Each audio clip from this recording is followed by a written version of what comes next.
બનાસકાંઠાના પાલનપુરની સ્વસ્તિક મહિલા કોલેજની વિદ્યાર્થીનીઓએ અનોખી સિદ્ધિ હાંસલ કરી છે। મહિલા કોલેજની ફર્સ્ટ, સેકન્ડ અને થર્ડ યરની વિદ્યાર્થીનીઓએ એક સહકારી મંડળીની રચના કરી છે। આ વિદ્યાર્થીનીઓ જ મંડળીનું સંચાલન કરી રહી છે। વિદ્યાર્થીનીઓ સંચાલિત આ મંડળીએ 16 લાખથી વધુનો નફો રોળ્યો છે। વિદ્યાર્થીનીઓ સંચાલિત આ મંડળી તરફથી મીઠાઈ, ફરસાણ ઉપરાંત રક્ષાબંધનના તહેવારને અનુલક્ષીને રાખડી, ચોમાસાની સિઝનમાં છત્રી સહિતની વસ્તુઓનું વેચાણ કરી 16 લાખથી વધુનો નફો રોળ્યો છે। મંડળીના આ નફામાંથી જરૂરિયાતમંદ વિદ્યાર્થીઓ કે જેને ફી ભરવામાં મુશ્કેલી હોય તેને આર્થિક મદદ કરવામાં આવે છે। ભણતરની સાથોસાથ વિદ્યાર્થીનીએ વ્યવહારુ જ્ઞાન અને આત્મનિર્ભરતાનો પાઠ શીખ્યો। હાલ તો શિક્ષણની સાથોસાથ સર્જનાત્મક કાર્ય માટે ચોતરફથી દીકરીઓને શુભેચ્છાનો ધોધ વહી રહ્યો છે।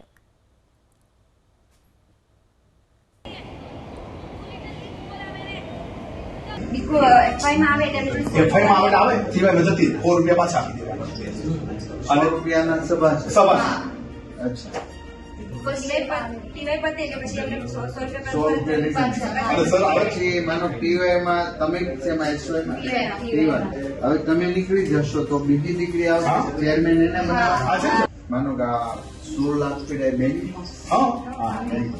અને તમે રજીસ્ટ્રેશન કરાવી લીધું છે? હા, દિવાળીમાં મીઠાઈ વેચી, આ વખતે ફટાકડાનું પણ પ્લાન કરીએ છીએ અને રક્ષાબંધન આવે છે તો રાખડીનું વેચાણ કરવાનું, પછી ઉત્તરાયણ આવે તો પતંગનું વેચાણ કરીશું, ચોમાસું આવે તો છત્રી વિતરણ કરીએ છીએ। આમાં એવું છે સૌથી ઇનોવેટિવ સાહેબ આ નવું કર્યું ને, આ બુકે બનાવ્યું છે। 1 લાખ આવા ચોપડા બનાવ્યા હતા। મને ગમો, આ સરસ છે। ચાલો મિત્રો, આજે સ્વસ્તિક મહિલા કોલેજની દીકરીઓ મને મળવા આવી છે।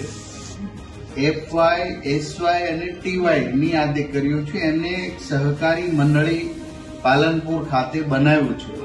આ બધી દીકરીઓ ભણે છે, એમાં એક ચેરમેન છે। એમણે રાખડી, આવા બોક્સ, આવી છત્રી વગેરે વેચીને, મીઠાઈઓ બનાવીને એમને 16 લાખ પોતાની મંડળીમાં પ્રોફિટ કર્યો છે। અને આજે બીજી દીકરી જો ફી ન ભરી શકતી હોય અને પૈસા જોતા હોય તો આ મંડળીમાંથી આ દીકરીઓ આપે છે। આ ગુજરાત માટે દીકરા દીકરીઓએ એક પ્રેરણા લેવા જેવી આ વાત છે। આ માત્ર મંડળી ચલાવવી કે પૈસા આપવા એ કરતા એમનું ટેલેન્ટ વધશે, એમને એ પૈસાની કિંમત થશે અને સોશિયલ મીડિયા વગેરેમાંથી દૂર રહીને આવા રચનાત્મક કામ કરે છે।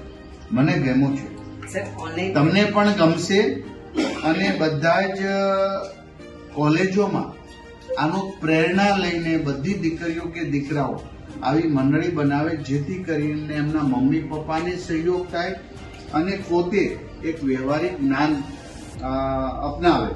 ત્યારે બધી દીકરીઓને હું હૃદયપૂર્વક અભિનંદન પાઠવું છું અને વંદન પણ કરું છું તમારી અસર।